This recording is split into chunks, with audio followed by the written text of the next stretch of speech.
नमस्कार. आपलं स्वागत आहे आयकॉन स्टील प्रस्तुत बिल्ड आयकॉन या उपक्रमामध्ये. आज आम्ही आलो सांगलीमध्ये आणि माझ्यासोबत आहेत यंग इंजिनियर अजय बेडगेजी, जे गव्हर्नमेंट प्रोजेक्ट्स आणि रेसिडेन्शियल अशा दोन्ही प्लॅटफॉर्मवर अतिशय उत्तमरित्या काम करतात. त्यांचा आजवरचा हा प्रवास कसा होता, अनुभव कसा होता, या सगळ्या संदर्भात आपण बिल्ड आयकॉन या प्लॅटफॉर्मवर त्यांच्याशी गप्पा मारणार आहोत. सगळ्यात आधी मला विचारायचं ते म्हणजे तुमचा शैक्षणिक प्रवास कसा होता. म्हणजे शाळा कुठली होती, कॉलेज कुठलं होतं आणि सिव्हिल इंजिनिअरिंग या फील्डमध्ये येण्यामागची प्रेरणा कोणाची होती, काय सांगा? सर ॲक्च्युली माझी जी शाळा आहे ते प्राथमिक शाळा जी झाली ते जिल्हा परिषद शाळा कोंगनोळी या ठिकाणी झाली, तालुका कवठेमहांकाळ. त्यानंतर जे पुढचं शिक्षण आहे हायस्कूलचं ते Kongnoli new English school Kongnoli या ठिकाणी झालेले. पुढे 11वी-12वी सायन्स जे आहे ते बेळंकी या ठिकाणी झालं माझं. आणि त्याच्यानंतर आपलं जे डिग्री आहे ते Padma Bhushan Vasantrao Dada Patil institute of technology Budhgaon या ठिकाणी कम्प्लीट झालं. शिक्षण ज्यावेळी 12वी झाली त्यावेळी खरंच मनामध्ये एक गोंधळ होता की नेमकं पुढे जाऊन कोणती आपण ब्रँच निवडावी किंवा इंजिनिअरिंग करणं हे तर एक स्वाभाविक होतं, त्यावेळी ठरवलेलंच होतं अगोदरपासून. पण नेमकं कोणती ब्रँच घ्यावी असं डोक्यामध्ये एक संभ्रम होता. पण अशी काय आम्हाला पार्श्वभूमी नाही आहे सिव्हिलची, तरी सुद्धा कसं सिव्हिल म्हणजे काय, सामान्य लोकांच्यामध्ये राहून काम करणं आणि आपल्या सोसायटीमध्ये राहून काम करणं, हे लोकांच्या मध्ये राहून काम करण्याच्या हेतूने आपण सिव्हिल हे ब्रँच निवडली. बरोबर. हा जसा एक प्रवास आहे तसा याच्या पुढचा प्रवास फार इंटरेस्टिंग असतो. तो म्हणजे पहिला प्रोजेक्ट स्वतःचा इंडिपेंडंट मिळेपर्यंत, तोपर्यंत स्वतः स्ट्रगल करावा लागतो, कुठेतरी प्रॅक्टिस सर्व्हिस करावी लागते. त्यामुळे तो प्रवास कसा होता आणि स्वतः वैयक्तिकरित्या पूर्ण केलेला पहिला प्रोजेक्ट कसा होता, तो कोणाचा रेफरन्स मिळाला, तेव्हा अनुभव, तेव्हा काही दडपण आलं का, हा सगळा प्रवास ऐकायचा आहे तुमच्याकडून. वैयक्तिकरित्या म्हणाल तर सर, ज्यावेळी माझी डिग्री कंप्लीट झाली त्यावेळी ऍक्च्युली असं काही म्हणजे माझ्या मनामध्ये नव्हतं की अगोदर अनुभव तर घेणं हे स्वाभाविक होतं. त्यावेळी असेच रेफरन्सनी माझ्या ओळखीचे एक मित्र होते अमोल वैद्य म्हणून, त्यांच्या ओळखीने मला एक मोठा प्रोजेक्ट भेटला चंद्रपूर बल्लारशाह या ठिकाणी. आणि तो प्रोजेक्ट मला पूर्ण एक्सकॅव्हेशन पासून ते पूर्ण कम्प्लिशन पर्यंत हा प्रोजेक्ट मला करता आला. पहिलाच माझा प्रोजेक्ट. त्या प्रोजेक्टमध्ये मला खूप काही बिल्डिंग बद्दल शिकता आलं आणि त्या ठिकाणी मी पीएमसी कडून काम केलं. ते क्वालिटी कंट्रोल्स जे आहेत त्याच्या पूर्ण क्वालिटी कंट्रोलचे सगळे टेस्ट वगैरे सर्व माझ्याकडेच मीच सगळ्या केलेल्या होत्या, बिल्डिंगच्या वगैरे जे असतील ते. त्यामुळे त्या ठिकाणी मला खूप काही शिकायला भेटलं. त्याच्यानंतर ठरवलं की आता आपण स्वतःच एक फर्म तयार करावी, स्वतः एक कॉन्ट्रॅक्टर म्हणून समाजापुढे यावं. माझा पहिला प्रोजेक्ट होता या ठिकाणी एक मित्राचंच घर होतं, रेफरन्सनीच आलेलं.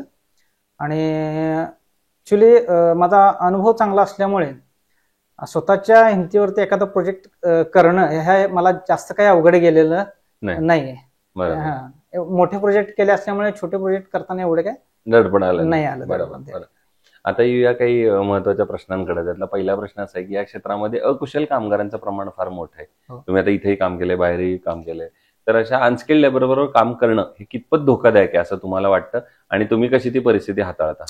ऍक्च्युली सर, काम करताना मी अगोदरच ज्या लोकांना काम देतोय त्यांना अगोदरच विचारतोय की तुमचा अनुभव किती आहे, तुम्ही केलेलं काम अगोदर कोणतं आहे, किंवा हे आम्ही बघितल्याशिवाय त्या लोकांना काम देत नाही आपण. आणि जर नवीन माणूस असेल तर त्याला स्वतः आपण ट्रेनिंग देऊन तो कसा स्किल्ड होईल किंवा आपलं जे काम आहे ते चांगल्या पद्धतीने कसं करता येईल त्या लोकांकडून हे आपण बघत असतो. अशा पद्धतीने त्या लोकांना आपण थोडंसं ट्रेनिंग वगैरे देऊन किंवा थोडंसं त्यामधलं स्किल देऊन त्या लोकांना आपण काम करण्याची शिकवतो. बरोबर. दुसरं, रेसिडेन्शियल मध्ये काम करताना बऱ्याचदा तुम्ही एक वाक्य ऐकलं असेल, ते म्हणजे आमचं बजेट एवढंच आहे, एवढ्याच बजेटमध्ये आता आम्हाला घर बसवून द्या. तर अशा वेळेला दर्जा आणि बजेट या दोन्हीची सांगड मग तुम्ही कशी घालता? दर्जा आणि बजेट सर, ह्याच्यामध्ये कसं आहे, दर्जा तर हा राखलाच पाहिजे. बजेट बघायला गेलं तर आता तुम्ही बघू शकता की टाटा स्टील जे आहे आणि आपलं आयकॉन जे स्टील आहे, आयकॉनचं डीएस जे स्टील आहे आपलं, त्याची एकंदरीत स्ट्रेंथ म्हणा किंवा डक्टिलिटी म्हणा ह्या गोष्टी बऱ्यापैकी सेमच आहेत. टाटाचा जर आपण विचार केला तर त्याचे रेट हाय आहेत आणि जर आयकॉनचा जर रेटचा जर विचार केला तर तो थोडासा लो आहे. अशा पद्धतीचं जे मार्केटमध्ये नवीन प्रोडक्ट आलेत किंवा त्याची क्वालिटी चांगली आहे, अशा पद्धतीचे एखादे चांगले प्रोडक्ट वापरून आपण त्या बजेटमध्ये लोकांना चांगली क्वालिटी देऊ शकतो. बरोबर. दुसरं, तुम्ही गव्हर्नमेंटच्या प्रोजेक्ट्सवर बरेच काम केले, पूर्वी पण आधी सर्व्हिसमध्ये असताना आणि आता स्वतः सुद्धा करताय. तर ते प्रकल्प साधारणपणे कुठल्या कुठल्या प्रकारचे आहेत, त्याचे काही सांगू शकाल का, नावं किंवा असे प्रोजेक्टची नावं? हा, कुठल्या कुठल्या प्रकल्पांवर कामं केले आजपर्यंत? मी डिप्लोमा कम्प्लीट केल्यानंतर आमचे मामा महालक्ष्मी इन्फ्रामध्ये पुण्याची कंपनी आहे, त्यांच्या रेफरन्सने डिप्लोमा नंतर महाड या ठिकाणी डॅमचं काम चालू होतं. डॅमच्या साईटवरती मी पहिल्यांदा त्या ठिकाणी महाडला होतो.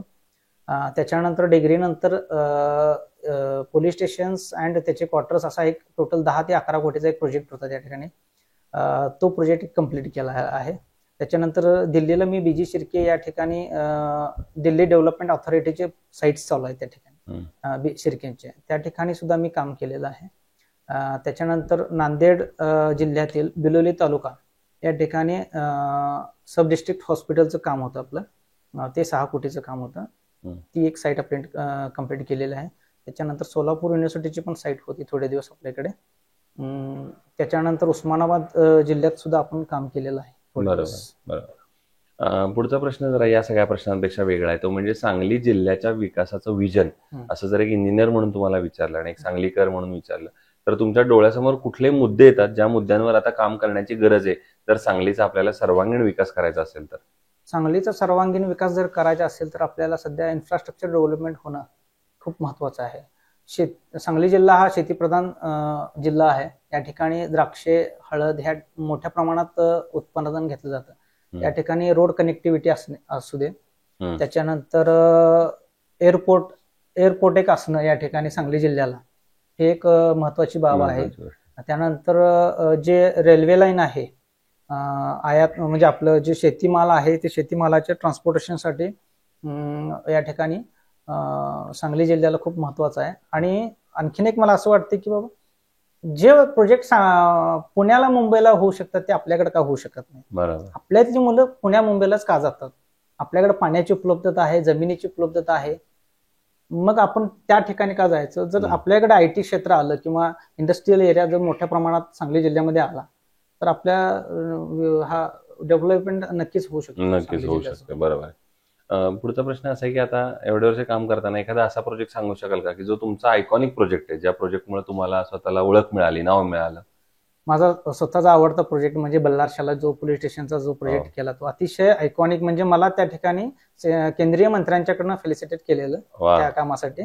मला वाटत नव्हतं की मला करतील असं, पण ऍक्च्युली तिथले नगराध्यक्ष होते, बल्लारशाह नगर परिषदे नगराध्यक्ष जे होते, त्याने स्वतः म्हणलं जर या मुलाचा जर सत्कार आपण नाही केला तर या बिल्डिंगचं उद्घाटन झाले असं आपण म्हणूच शकणार नाही. क्या बात आहे. त्यामुळे त्या ठिकाणी माझा सत्कार त्या ठिकाणी मोठ्या प्रमाणात करण्यात आला. मी सुद्धा खरं तर अचंबित झालो होतो. नाही, पण आपल्याला तुमचं योगदान आहे त्या प्रोजेक्टमध्ये आणि तुम्हाला पण इंजिनियर म्हणून असं वाटत असेल की आपण खरंच चांगलं काम करतोय. खरंच तो प्रोजेक्ट आणि तो प्रोजेक्ट इतका छान झालाय की एक मॉडेल पोलीस स्टेशन जे आहे ते त्या ठिकाणी आम्ही बनवलेलं आहे. मला तर वाटत नाही की आपल्या या ठिकाणी आपल्या भागात कुठे असं पोलीस स्टेशन असेल. त्या काळी आपण आणि सुधीर मुनगंटीवार यांचा तो मतदार क्षेत्र आहे. अच्छा. त्यावेळी ते अर्थमंत्री होते आणि त्यांची इच्छा होती की त्या पोलीस स्टेशनला एक किल्ल्याचं स्वरूप द्यावं आपण. तिथे हिस्टॉरिकल प्लेस आहे बल्लारशाला एक किल्ल्यांचं.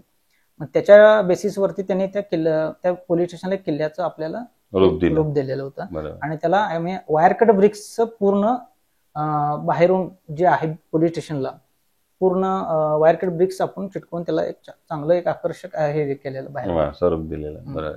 दुसरं, कन्स्ट्रक्शन मध्ये जेव्हा स्टील निवडायची वेळ येते तेव्हा तुम्ही काय पॅरामीटर साधारणपणे बघता आणि मग ठरवता की हे स्टील चांगलं आहे, हे वापरलं पाहिजे? पॅरामीटर साहेब जे आवश्यक आहे, स्टील आपण का वापरतो? टेन्शन घेण्यासाठी. त्याची टेन्साईल स्ट्रेंथ चांगली असली पाहिजे, डक्टिलिटी चांगली असली पाहिजे आणि जे काय हे आपले पॅरामीटर्स आहेत ऍज पर इंजिनिअरिंग लॉज किंवा ते बघितलेच पाहिजेत सगळ्या गोष्टी.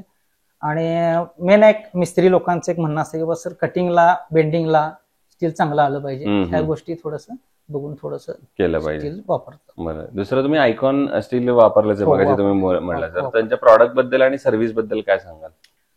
प्रॉडक्ट तर अतिशय उत्तम आहेत. प्रॉडक्ट बद्दल बोलायचं झालं तर आम्ही ऍक्च्युली आता जेव्हापासून आयकॉन स्टील बद्दल ऐकलंय तेव्हापासून आयकॉन स्टील आम्ही वापरतोय. प्रॉडक्ट आम्ही वापरलंय, त्याची स्ट्रेंथ चांगली आहे, डक्टिलिटी वगैरे याच्याबद्दल थोडंसं चांगलंच आहे, वेट चांगलं आहे आयकॉन स्टीलचं. आणि त्यांची सर्व्हिस बद्दल जर बोलाल तर त्यांची सर्व्हिस टीम अतिशय उत्तम आहे. योग्य वेळी आम्हाला मार्गदर्शन करतात. जे काही अडचण असतील ते आम्हाला ज्यावेळी अडचण असेल आम्ही त्यांना फोन करून विचारू शकतोय. त्यांचा नंबर आमच्याकडे आहे आणि वेळोवेळी ते आम्हाला प्रोत्साहन देत असतात आणि वेळोवेळी भेट देत असतात, मीटिंग्स घेत असतात. त्याच्यामुळे आयकॉन स्टील वापरणं आमच्यासाठी अतिशय उत्तम आहे. आणि आता अगदी शेवटचा प्रश्न ते म्हणजे या क्षेत्रात आता जी नवीन इंजिनियर्स येत आहेत, फ्रेशर्स येत आहेत, तुमचे ज्युनियर्स येत आहेत, मित्र येत आहेत, त्यांना तुम्ही काय सल्ला द्याल या क्षेत्रात येण्यापूर्वी? या क्षेत्रात येण्याआधी त्यांना मी एवढाच सल्ला देईन की या क्षेत्रामध्ये संयम हा खूप महत्वाचा आहे. संयम हा ठेवला पाहिजे. योग्य वेळ आले की आपल्याला ह्या मार्केटमध्ये योग्य ती दिशा मिळणार आहे. त्यामुळे संयम ठेवा आणि क्वालिटीवरती काम करत चला, तुम्हाला योग्य ती दिशा मिळत जाईल. क्या बात आहे. सो हे होते इंजिनियर अजय बेडगेजी आणि त्यांनी सांगितलं त्याप्रमाणे कन्स्ट्रक्शन फील्डमध्येच संयम लागतो, कारण कुठली वास्तू अशी रातोरात उभी राहत नाही, त्याच्यासाठी काही काळ द्यावा लागतो आणि त्याच्यामुळे पेशन्स हा फार महत्वाचा फॅक्टर आहे. पुन्हा एकदा आपले मनपूर्वक आभार की तुम्ही आलात त्याबद्दल आणि भविष्यात सुद्धा अशीच उत्तम उत्तम प्रोजेक्टची निर्मिती तुमच्या हातून घडावी. ज्या गावामध्ये आपण बसलोय त्या गावासाठी तुमचं कॉन्ट्रीब्युशन तितकंच राहावं याच आयकॉन स्टील तर्फे मनपूर्वक शुभेच्छा. धन्यवाद.